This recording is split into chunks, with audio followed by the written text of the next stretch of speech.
নমস্কাৰ এই মুহূৰ্তত আহি পৰিছে সন্ধিয়াৰ কেইবাটাও গুৰুত্বপূৰ্ণ খবৰ। আজি ২৪ জুন অসমৰ লগতে ভাৰতৰ বিভিন্ন প্ৰান্তৰ পৰা সন্ধিয়াৰ কেইবাটাও খবৰ একেলগে যুগুতোৱা হৈছে।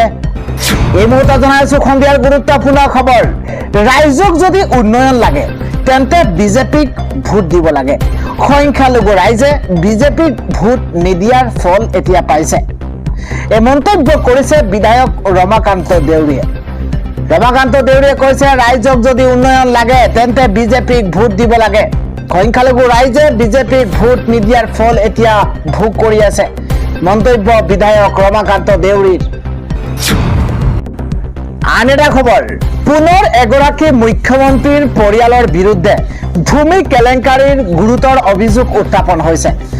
মুখ্যমন্ত্ৰী হোৱাৰ পাছত 168 একৰ ভূমি ক্ৰয় মুখ্যমন্ত্ৰীৰ পৰিয়ালৰ।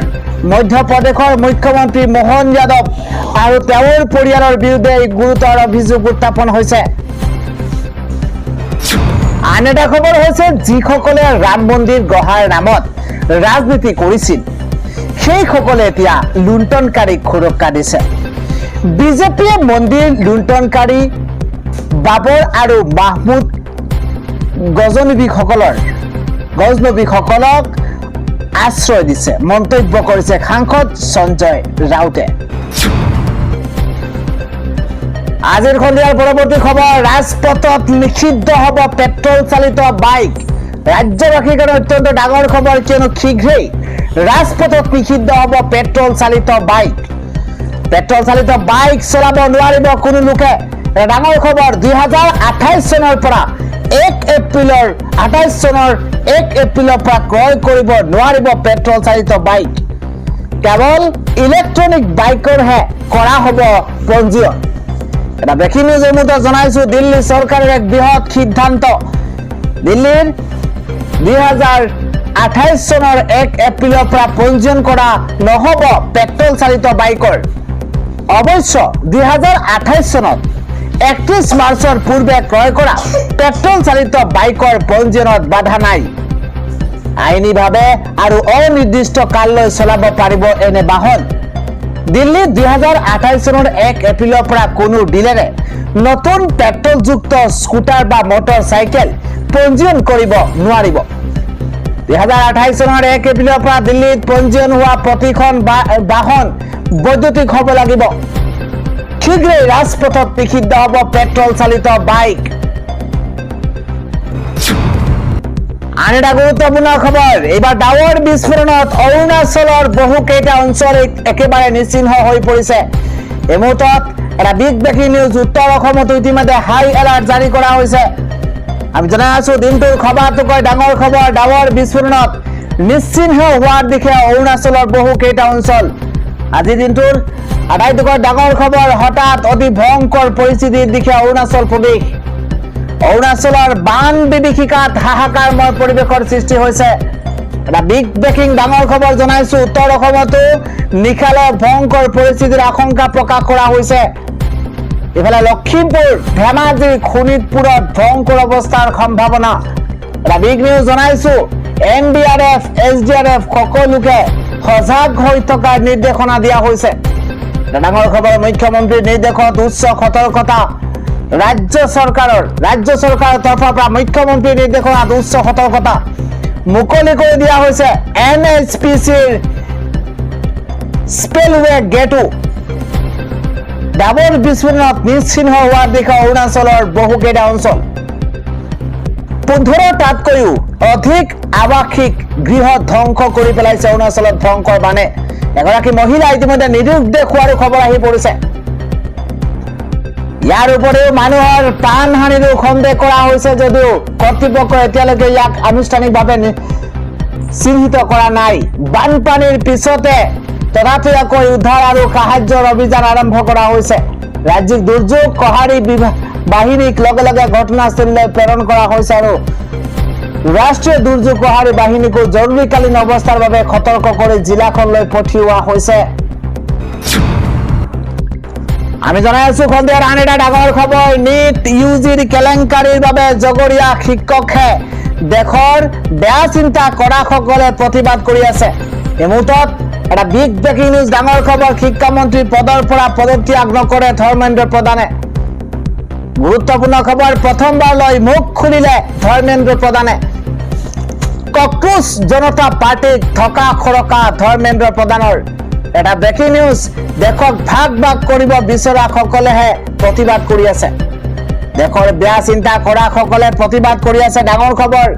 এইমুহূৰ্তত জনাইছো যন্ত্ৰৰ মন্ত্ৰত প্ৰতিবাদ কৰা প্ৰতিবাদকাৰীৰ ভিতৰত কিমান ছাত্ৰ আছে।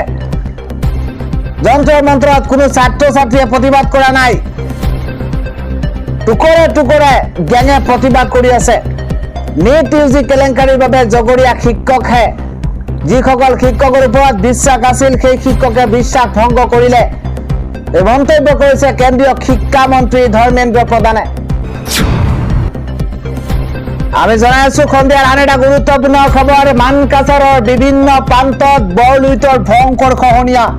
20 দিনত খহনীয়াতে 170টা পৰিয়াল গৃহহীন হৈ পৰিছে। খহনীয়াৰ কবলত পৰি ঘৰ বাৰী স্থানান্তৰ শতাধিক লোকৰ। মানকাছাৰৰ বিভিন্ন প্ৰান্তত বৰলুইতৰ বানৰ সংহাৰী ৰূপ আৰু 20 দিনত খহনীয়াৰ গৃহহীন হৈ পৰিছে 170টা পৰিয়াল। সন্ধিয়াৰ আন এটা ডাঙৰ খবৰ, অসমীয়া যুৱতীৰ সৈতে উজনিত অনা অসমীয়াৰ ভয়াৱহতা।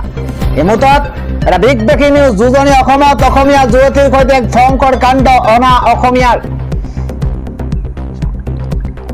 ৰাজপথতে অসমীয়া যুৱতীৰ চিৰতাহানিৰ চেষ্টা চলোৱা হৈছে।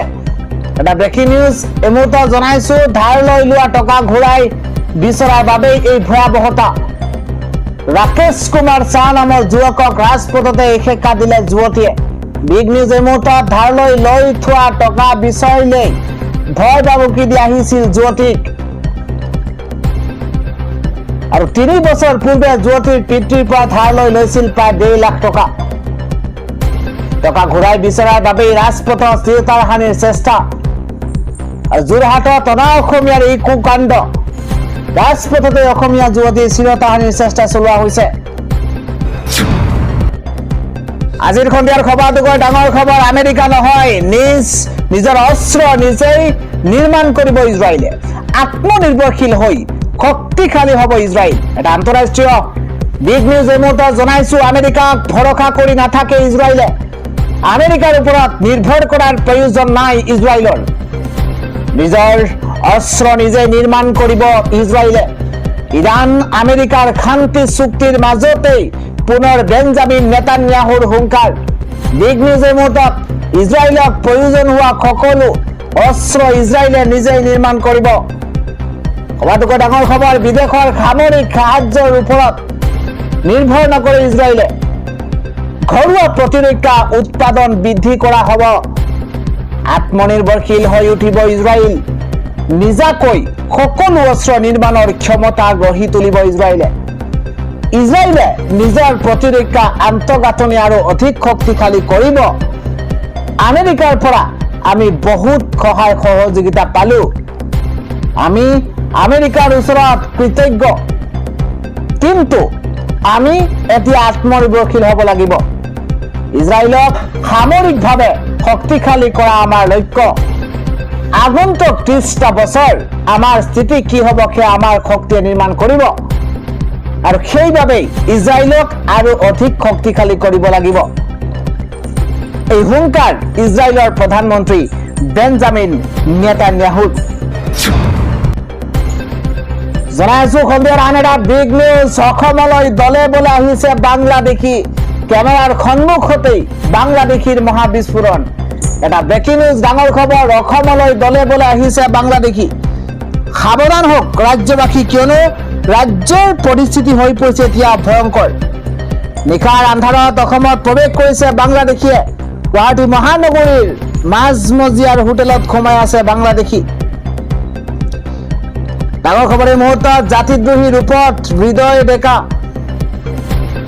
হৃদয় ডেকা নামৰ ব্যক্তিয়ে বাংলাদেশীক লৈ আহিছিল ভাৰতলৈ।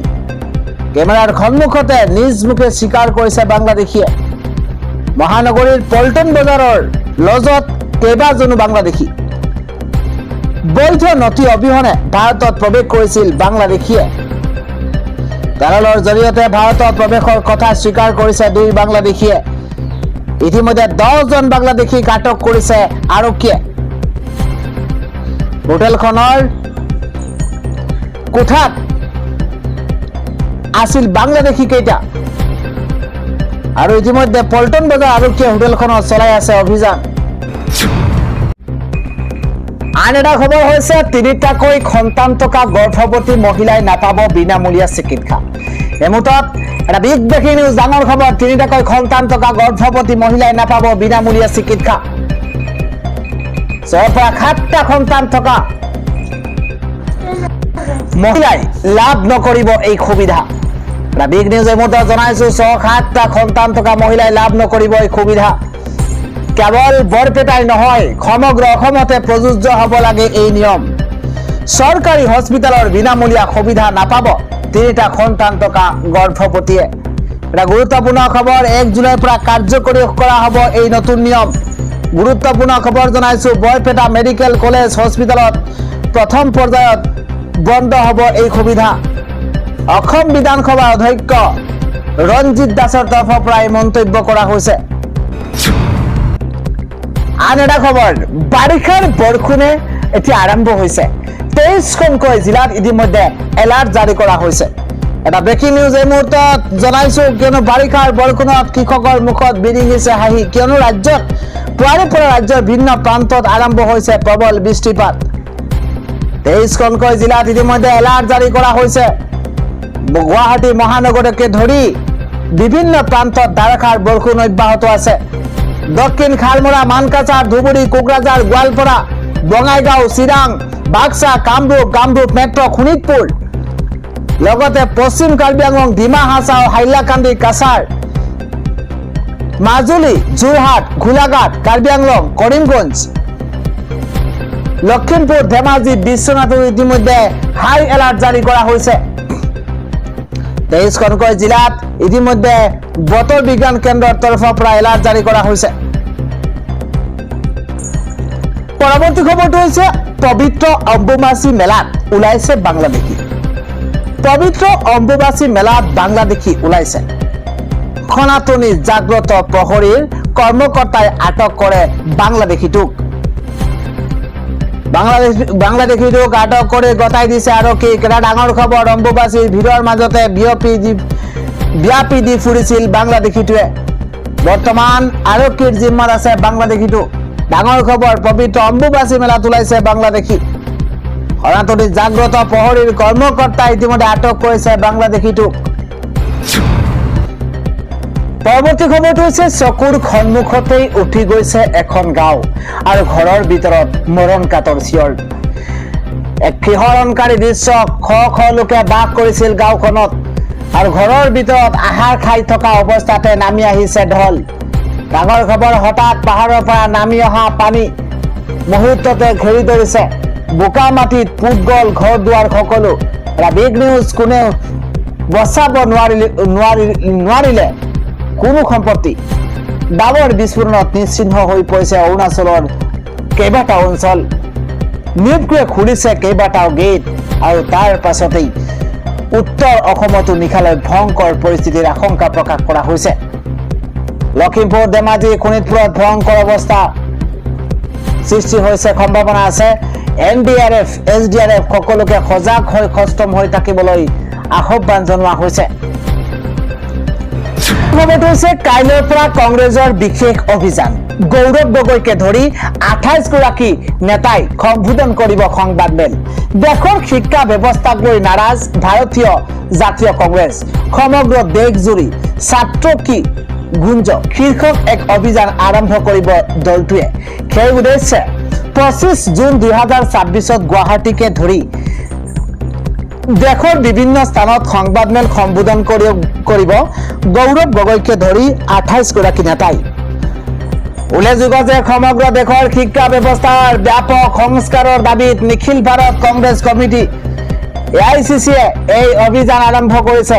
2026 বৰ্ষৰ 25 জুনত দেশজুৰি আয়োজন কৰা হ'ব ছাত্ৰ কি গুঞ্জ শীৰ্ষক এক সংবাদমেল কাৰ্যসূচী। ইয়াৰ বাবেই কংগ্ৰেছ দলে দলটোৰ জ্যেষ্ঠ নেতা গৌৰৱ গগৈ আৰু প্ৰিয়ংকা খাৰ্গেক প্ৰমুখ্যে 28 গৰাকী শীৰ্ষ নেতাক দেশৰ বিভিন্ন প্ৰান্তত সংবাদমেল সম্বোধন কৰিবলৈ দায়িত্ব অৰ্পণ কৰিছে। প্ৰকাশ কৰা প্ৰেছ বিবৃতিত উল্লেখ কৰা অনুসৰি এই অভিযানৰ মূল লক্ষ্য হৈছে ভাৰতৰ শিক্ষা ব্যৱস্থাৰ সম্পূৰ্ণ আমূল পৰিৱৰ্তন কৰা। ইয়াৰ প্ৰথম পদক্ষেপ হিচাপে কংগ্ৰেছে কেন্দ্ৰীয় শিক্ষামন্ত্ৰী ধৰ্মেন্দ্ৰ প্ৰধানৰ পদত্যাগৰ দাবী তুলিছে। কংগ্ৰেছৰ অভিযোগ যে নৰেন্দ্ৰ মোদী চৰকাৰৰ শিক্ষা নীতিৰ কোনো দূৰদৰ্শিতা নাই আৰু শিক্ষা মন্ত্ৰীগৰাকীয়ে এই নীতিহীনতাৰেই প্ৰতিনিধিত্ব কৰিছে। আমি জনাই আছো খলদিয়াৰ আন এটা ডাঙৰ খবৰ, বিদ্যালয়ে নৈশ চকীদাৰে দিব পহৰা। শিক্ষা বিভাগৰ তৰফৰ পৰা নতুন নিৰ্দেশনা আহিছে। বিগ নিউজ জনাইছো শিক্ষা বিভাগৰ এই নতুন নিৰ্দেশনাক আদৰণি জনাইছে ৰাজ্যৰ শিক্ষক সমাজ তথা সচেতন মহলে। ৰাজ্যৰ চৰকাৰী বিদ্যালয়সমূহৰ সুৰক্ষাক লৈ অসম চৰকাৰৰ শিক্ষা বিভাগে এক গুৰুত্বপূৰ্ণ সিদ্ধান্ত গ্ৰহণ কৰিছে। এতিয়াৰে পৰা ৰাজ্যৰ প্ৰতিখন চৰকাৰী বিদ্যালয়ত নিশাৰ ভাগত পহৰা দিবলৈ নৈশ চকীদাৰ ৰখাৰ ব্যৱস্থা কৰা হ'ব। ৰাজ্যৰ চৰকাৰী বিদ্যালয়সমূহত শেহতীয়াকৈ সঘনাই সংঘটিত হৈ থকা ধাৰাবাহিক চুৰিকাণ্ডক লৈ উদ্বিগ্ন হৈ পৰিছে শিক্ষা বিভাগ। এই ক্ষেত্ৰত কঠোৰ পদক্ষেপ গ্ৰহণ কৰি অসমৰ শিক্ষা সঞ্চালকে এক নতুন নিৰ্দেশনা জাৰি কৰিছে। শিক্ষা বিভাগৰ এই নতুন নিৰ্দেশনা অনুসৰি বিদ্যালয়সমূহত পূৰ্বৰে পৰা কৰ্তব্যৰত হৈ থকা চকীদাৰসকলক এতিয়াৰে পৰা নৈশ দায়িত্বত নিয়োজিত কৰা হ'ব। প্ৰায় দেখা যায় যে নিশাৰ অন্ধকাৰৰ সুযোগ লৈ অসাধু চক্ৰই বিদ্যালয়ৰ কম্পিউটাৰৰ পৰা প্ৰয়োজনীয় সা সামগ্ৰী আচবাব পত্ৰ লুট কৰি লৈ যায় আৰু ইয়াৰ ফলত চৰকাৰী সম্পত্তি নষ্ট হোৱাৰ লগতে ছাত্ৰ ছাত্ৰীসকলক শিক্ষাদানৰ কেন্দ্ৰতো ব্যাঘাত জন্মে। শিক্ষা সঞ্চালকে স্পষ্ট কৰি দিছে যে বিদ্যালয়ৰ চৰকাৰী সম্পত্তি তথা কম্পিউটাৰ ডিজিটেল ক্লাছৰুমৰ সা সৰঞ্জাম সুৰক্ষিত ৰখাটো অত্যন্ত জৰুৰী আৰু সেয়েহে বিদ্যালয়সমূহৰ সুৰক্ষা ব্যৱস্থা কটকটীয়া কৰিবলৈ কৰ্তব্যৰত চকীদাৰসকলক নৈশ পহৰাৰ দায়িত্ব অৰ্পণ কৰিবলৈ সংশ্লিষ্ট বিভাগীয় কৰ্তৃপক্ষ আৰু বিদ্যালয় পৰিচালনা সমিতিসমূহক নিৰ্দেশ প্ৰদান কৰা হৈছে।